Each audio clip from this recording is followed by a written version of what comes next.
Shalom Bapak Ibu yang dikasihi oleh Tuhan.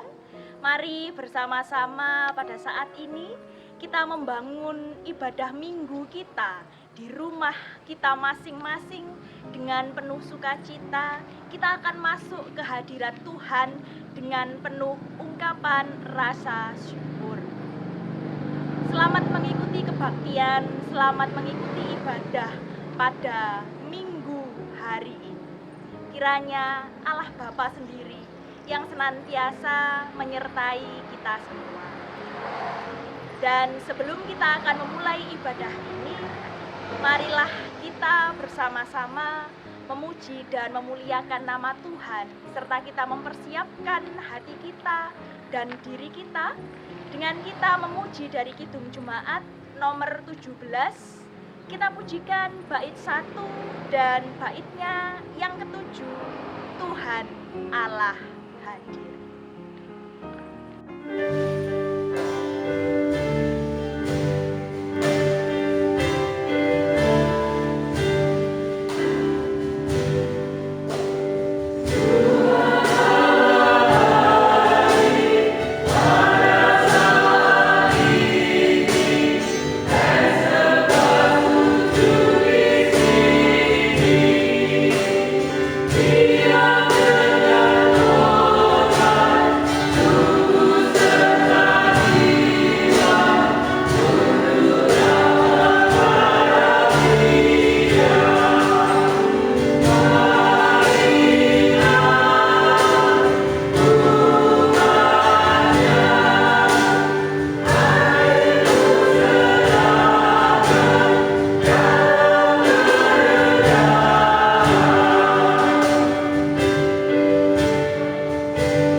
Ibadah kita pada minggu hari ini, marilah kita laksanakan di dalam nama Tuhan kita Yesus Kristus yang senantiasa menyertai dan memberkati kita semua.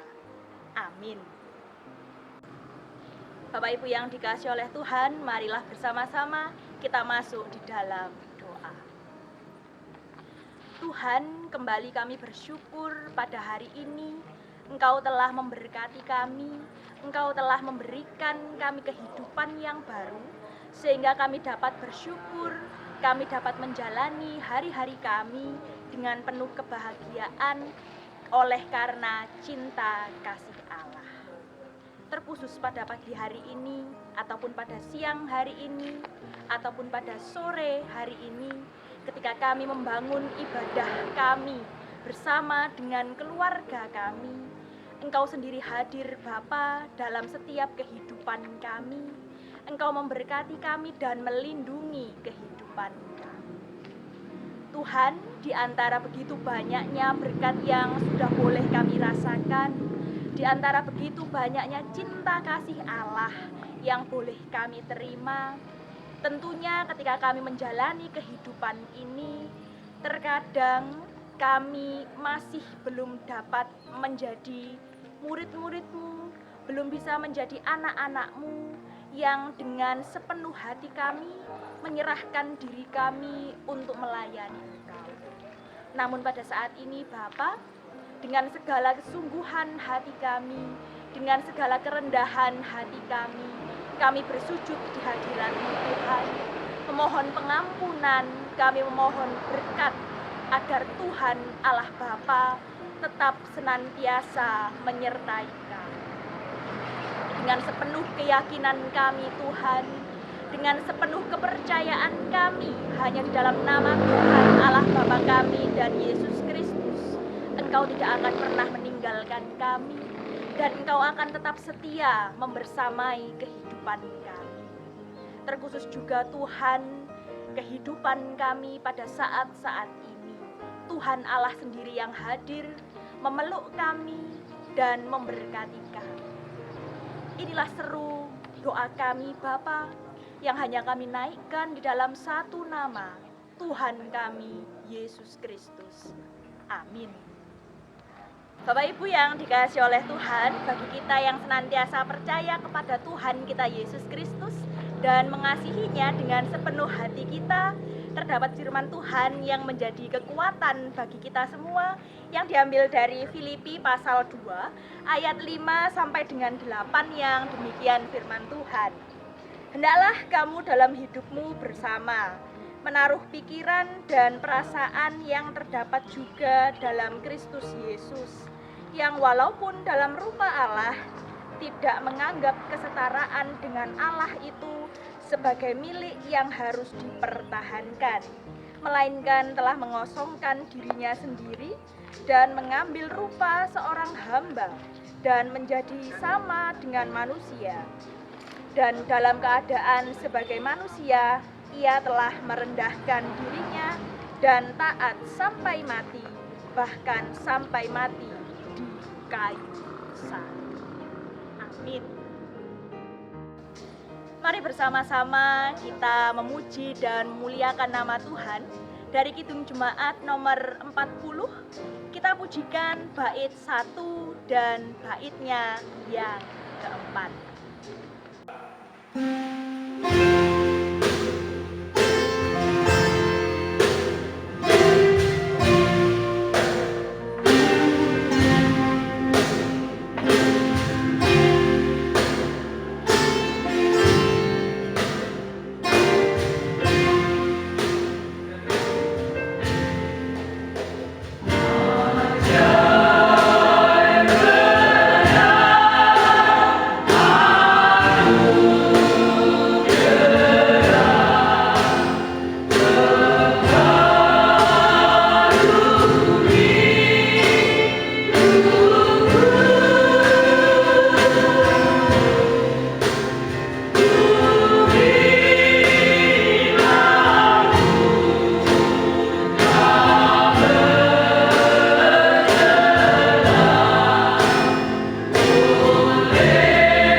Jemaat yang dikasihi Tuhan, tiba saatnya kita akan bersama-sama membaca firman Tuhan. Namun sebelumnya marilah kita berdoa menghadap pada Tuhan. Kita berdoa. Allah Bapa kami yang ada di surga, pada saat ini ya Bapa, kami akan bersama-sama membaca sabda firman-Mu. Bapa yang ada di surga, berkatilah kami yang bertugas membaca firman-Mu pada saat ini.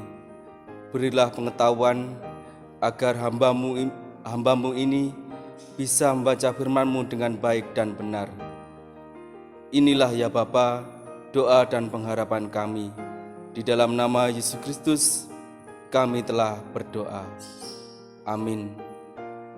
Jemaat yang dikasihi Tuhan, bacaan firman pada saat ini diambil dari Injil Matius pasal 27. Kita baca ayat 11 sampai 30. Yang begini bunyi firman Tuhan. Yesus di hadapan Pilatus. Lalu Yesus dihadapkan kepada wali negeri. Dan wali negeri bertanya kepadanya, "Engkaukah raja orang Yahudi?" Jawab Yesus, "Engkau sendiri mengatakannya." Tetapi atas tuduhan yang diajukan imam-imam kepala dan tua-tua terhadap dia, ia tidak memberi jawab apapun. Maka kata Pilatus kepadanya, "Tidakkah engkau dengar betapa banyaknya tuduhan saksi-saksi ini terhadap engkau?" Tetapi ia tidak menjawab suatu kata pun. Sehingga wali negeri itu sangat heran. Telah menjadi kebiasaan bagi wali negeri untuk membebaskan satu orang hukuman pada tiap-tiap hari raya itu atas pilihan orang banyak.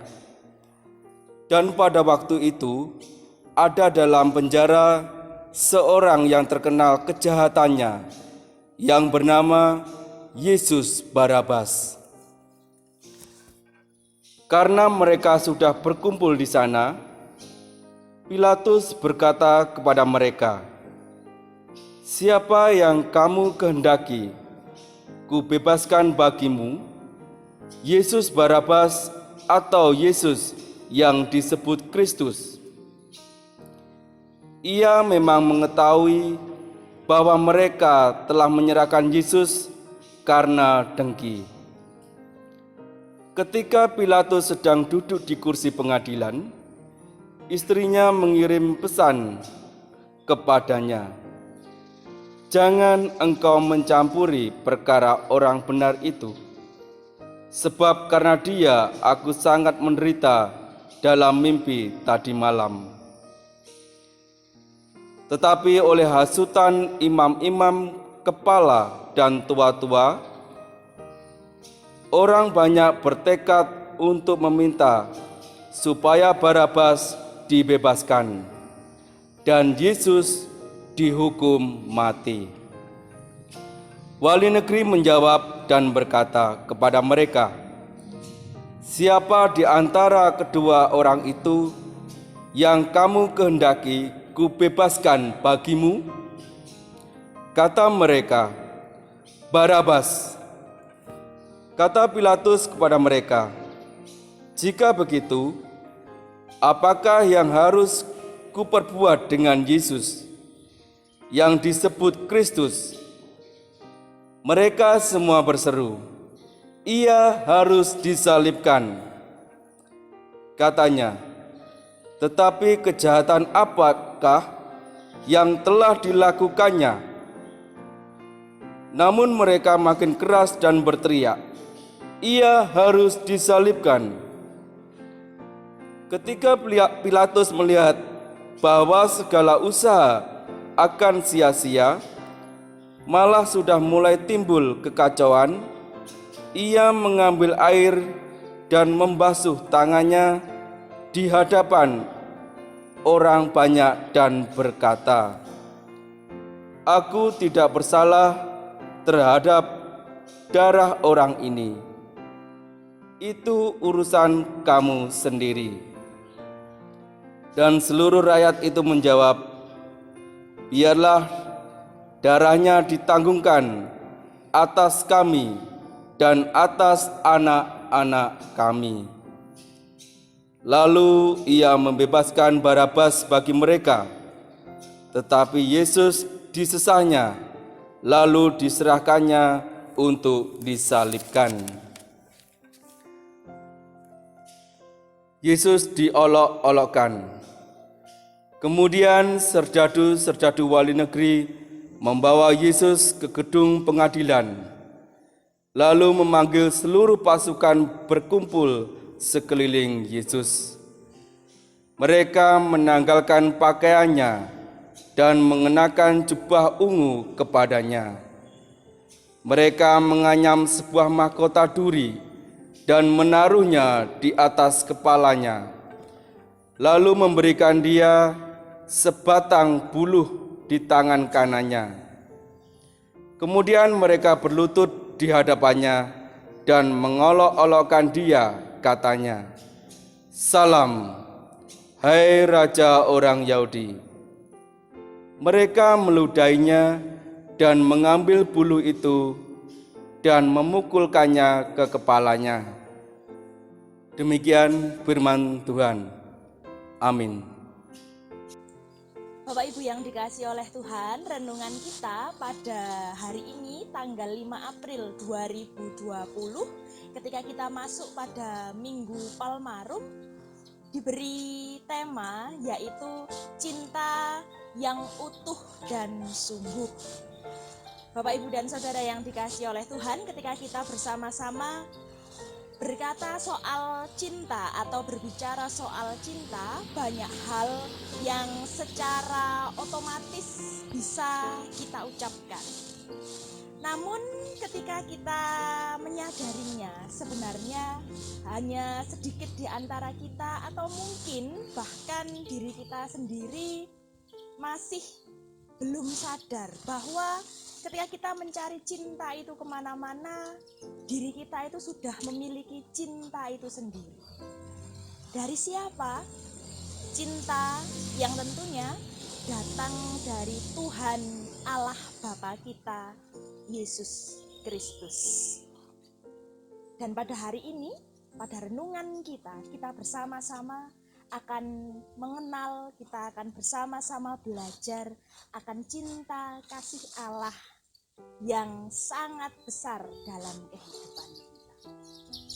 Bapak Ibu yang dikasihi oleh Tuhan, seperti tema kita pada hari ini yaitu cinta yang utuh dan sungguh. Kemudian kita membaca bacaan kita pada hari ini yang diambil dari Matius pasal 27 ayat 11 sampai 44. Kita bersama-sama membaca, kita bersama-sama belajar tentang proses kematian Yesus Kristus. Siapa di antara kita yang tidak mengetahui bagaimana kisah ini? Siapa di antara kita yang tidak pernah mendengar kisah ini? Tentunya kita tahu bahwa kisah ini berawal saat perkataan Yesus Kristus ini dianggap menghujat atau tidak sesuai dengan apa yang menjadi keinginan seorang manusia. Kita tahu bahwa latar dari kisah ini adalah ketika Kekaisaran Romawi, di mana perkataan Yesus ini dianggap tidak tepat. Ketika Yesus ini ditangkap, kemudian Yesus ini diadili, dan Yesus diberikan vonis mati. Siapa yang memberikan vonis itu pertama kali? Mereka adalah kaum Sanhedrin. Atau kita tahu bahwa ini adalah orang-orang yang sangat tahu atau kekuasaannya adalah di bidang keagamaan.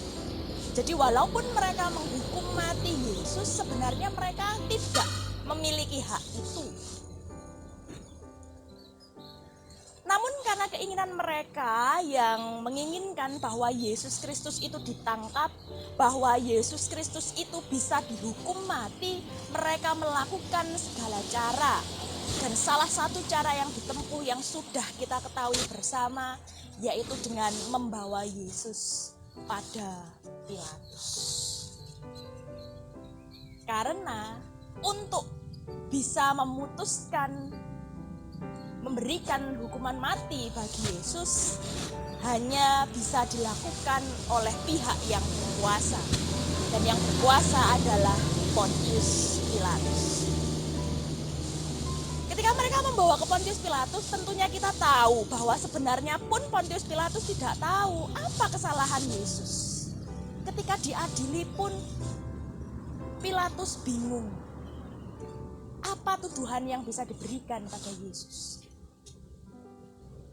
Maka tuduhan yang diberikan yang sangat mungkin adalah makar, yaitu tidak atau berusaha menjatuhkan kekaisaran Roma. Tuduhan ini, Bapak Ibu, kalau kita benar-benar terbukti melaksanakannya atau melakukannya, pastilah pada zaman itu akan mendapatkan hukuman mati. Namun sebenarnya Kristus tidak melakukan itu. Tapi saat itu kita tahu, kita dapat melihat bagaimana ketika Yesus menjalaninya, ia tidak memberikan jawaban apapun. Yesus Kristus tidak berusaha membela dirinya. Mengapa demikian? Karena Yesus ini tahu bahwa saat itulah dia bisa menjadi saluran kasih, menjadi saluran cinta dari Bapa kepada setiap umat manusia. Dengan jelas juga dalam kitab Matius ini yang sungguh berbeda dengan isi Injil yang lainnya. Kita tahu bagaimana ceritanya itu secara runtut, secara jelas. Dan di setiap cerita ini, sedikit pun kita tidak mendengar ada Yesus yang memberikan pembelaan untuk diri. Begitu besar wujud cintanya bagi umat manusia. Begitu besar Yesus ingin mewujudkan cintanya kepada Allah Bapa. Yesus pun tidak menjawab apa. Yesus sebenarnya juga tidak ingin bahwa dia dihukum mati. Tapi ini adalah salah satu cara. Dan satu-satunya cara bahkan agar cinta kasih Allah Bapa senantiasa dialami oleh setiap manusia. Dalam kisah ini pun Yesus Kristus membiarkan Pilatus berada dalam kebimbangan. Yesus Kristus juga membiarkan para anggota Sanhedrin tadi meluapkan kebenciannya, kekesalannya, dan juga paling penting, Yesus membiarkan bahwa rakyat meneriakkan kematian. Bapak Ibu yang dikasihi oleh Tuhan, dari kisah ini benar-benar kita belajar bagaimana kerjanya cinta kasih Allah itu. Cinta yang sungguh, cinta yang utuh. Tidak memandang siapa kita, tidak memandang bagaimana diri kita. Tuhan Allah tidak hanya mengucapkan cintanya bagi manusia, namun Tuhan Allah Bapa juga menunjukkan cintanya bagi setiap manusia melalui perjalanan pengorbanan Yesus Kristus, Putra yang dikasihi. Dan pada saat ini, ketika kita masuk pada Minggu Palmarum, hari di mana kita akan memasuki masa sengsara, ada pertanyaan refleksi bagi kita semua. Apa pertanyaan? pertanyaannya adalah, sudah sejauh mana respon kita terhadap cinta kasih Allah yang telah kita terima?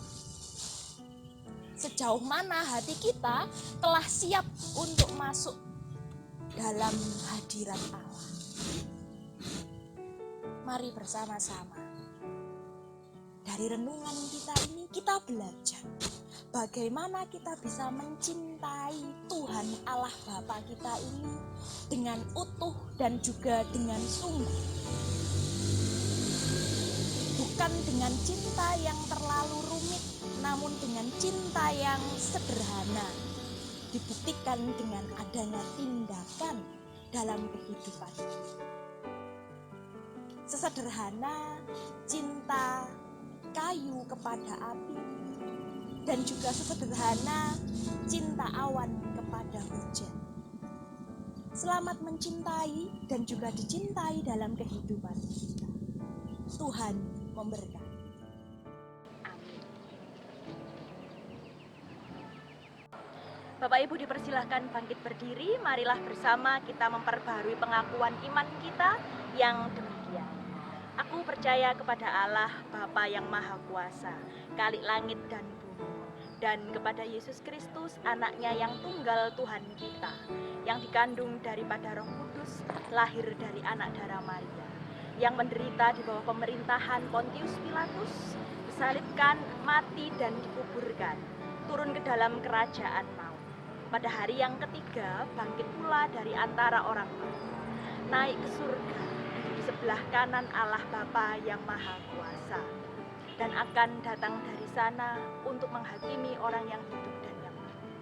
Aku percaya kepada Roh Kudus, gereja yang kudus dan am, persekutuan orang kudus, pengampunan dosa, kebangkitan daging dan hidup yang kekal. Amin.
Jemaat yang dikasihi dan yang mengasihi Tuhan, marilah kita bersama-sama mengucap syukur kepada Tuhan atas setiap berkat yang telah Tuhan limpahkan di dalam hidup dan kehidupan kita melalui persembahan. Sebagai dasar di dalam kita memberikan persembahan, ada firman Tuhan yang terdapat di dalam 1 Tawarik pasal yang ke-16 ayat yang ke-29 yang begini firman-Nya. Berilah kepada Tuhan kemuliaan namanya, bawalah persembahan dan masuklah menghadap Dia. Sujudlah menyembah kepada Tuhan dengan meriaskan kekudusan. Untuk mengiringi di dalam kita mengumpulkan persembahan, marilah kita bersama-sama memuji dan memuliakan nama Tuhan dengan memakai hidung jemaat nomor 302. Kita pujikan bait 1, 2, dan 3.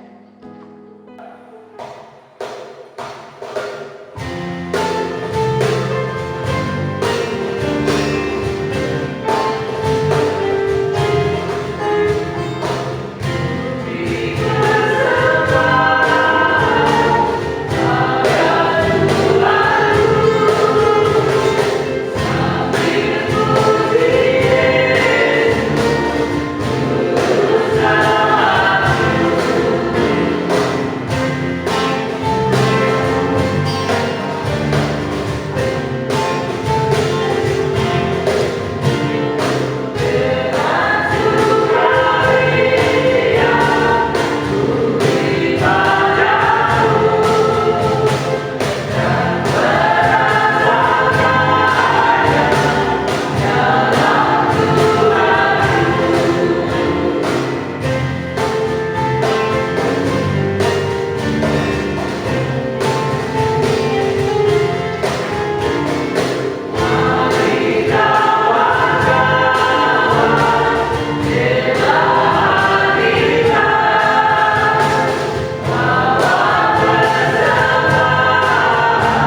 Bapak Ibu dan Saudara, mari bersama-sama kita masuk dalam syafaat kita. Mari kita. Terima kasih Tuhan, kami mengucap syukur dan terima kasih yang mana Engkau telah menyertai di dalam kami merenungkan firman Tuhan dari awal pertengahan hingga akhir dapat kami alami dengan keselamatan. Dan kiranya firman-Mu dapat menjadi kekuatan dan pegangan di dalam kehidupan kami. Tuhan Allah yang Maha Kasih, saat ini kami sudah datang dengan sembilan hati kami. Tuhan, Engkau mengerti saat ini yang dihadapi oleh negara kami. Saat ini virus corona yang menjadi masalah di negara kami. Tuhan, kiranya Engkau hadir di tengah-tengah kami. Engkau usir virus corona ini dari negara kami, sehingga kehidupan kami bisa kembali pulih seperti sedia kala.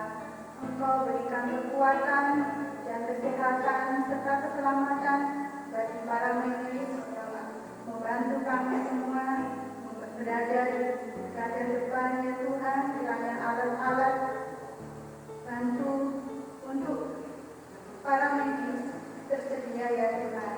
Tuhan, berikan kami juga kesadaran bagi kami masing-masing untuk saling menjaga kesehatan, untuk saling mengasihi satu dengan yang lain, tolong-menolong untuk mencegah semakin meluasnya virus corona di negeri kami. Kami adalah manusia yang lemah, ya Tuhan. Kami membutuhkan pertolongan dan penyertaan, karena Engkaulah sumber dari segala kehidupan. Kami berserah kepada-Mu, ya Tuhan. Tuhan Yesus, kami mohon kiranya Tuhan beri kekuatan, memberi kebijaksanaan pada kami warga jemaat Surejo dalam menghadapi situasi yang seperti ini, ya Tuhan. Kiranya Tuhan campur tangan dalam jemaat kami, sehingga kegiatan-kegiatan dapat kami lakukan dengan baik dan sukacita kami lakukan. Seperti sidang MD, juga kegiatan-kegiatan yang lain, ya Tuhan, ibadah di gereja maupun ibadah Patuen hari Kamis malam. Begitu juga ibadah pemuda dan anak-anak.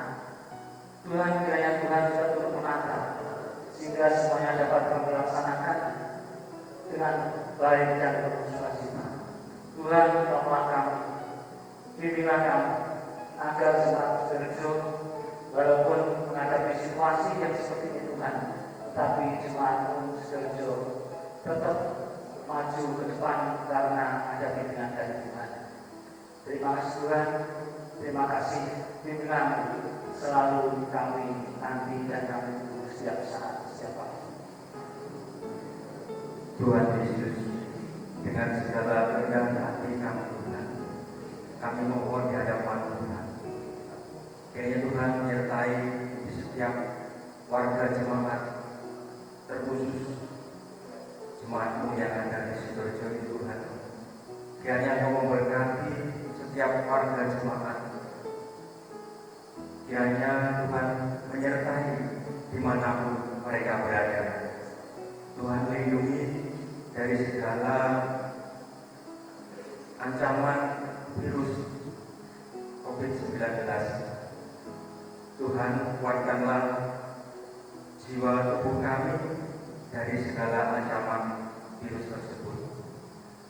Tuhan, kami serahkan juga seluruh warga jemaat kami semua ke dalam perlindungan tangan kuasa Tuhan. Kiranya Tuhan menyertai. Tuhan Allah Bapa, inilah seluruh doa permohonan kami. Mungkin masih banyak hal yang terselip dalam hati kami masing-masing. Tuhan sendiri yang mengetahui apa yang menjadi keinginan hati kami, apa yang menjadi ganjalan dalam kehidupan kami. Allah Bapa kami juga berdoa Tuhan bagi persembahan yang telah kami kumpulkan dalam ibadah keluarga kami masing-masing. Engkau memberkati setiap persembahan kami Bapa, agar menjadi persembahan yang hidup untuk setiap pelayanan kami. Inilah satu doa permohonan kami Tuhan, yang mungkin masih jauh dari sempurna, namun semuanya hanya kami serahkan di dalam satu nama, Tuhan kami Yesus Kristus, yang telah mengajar kami berdoa, doa Bapa kami. Bapa kami di surga, dikuduskanlah namamu, datanglah kerajaanmu, jadilah kehendakmu, di bumi seperti di surga. Berikanlah kami pada hari ini makanan kami yang secukupnya, dan ampunilah kami atas kesalahan kami, seperti kami juga mengampuni orang yang bersalah kepada kami. Dan janganlah membawa kami ke dalam pencobaan, tetapi lepaskanlah kami dari kerajaan yang jahat. Karena Engkau yang punya kerajaan dan kuasa dan kemuliaan sampai selama-lamanya. Amin.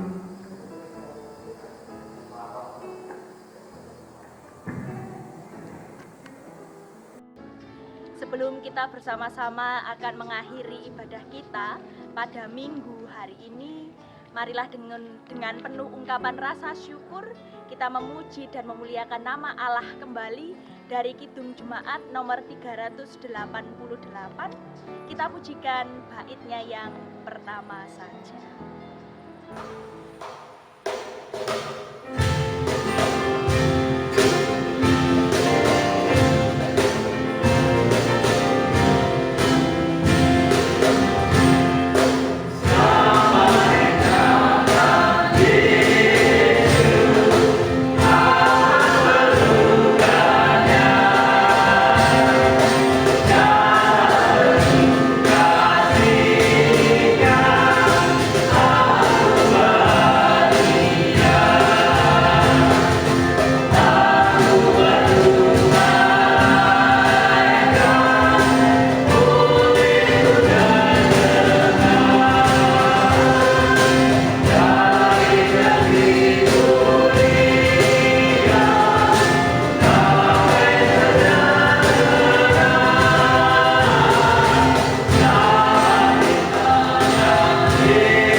Marilah bersama kita menerima berkat dari Tuhan Allah Bapa kita yang demikian. Kiranya kasih, karunia, dan damai sejahtera, serta cinta kasih dari Tuhan Allah Bapa kita, senantiasa turun dalam setiap kehidupan kita, senantiasa dapat kita rasakan dalam kehidupan kita, dan dapat kita bagikan bagi semua orang, mulai dari hari ini sampai selama-lamanya. Amin.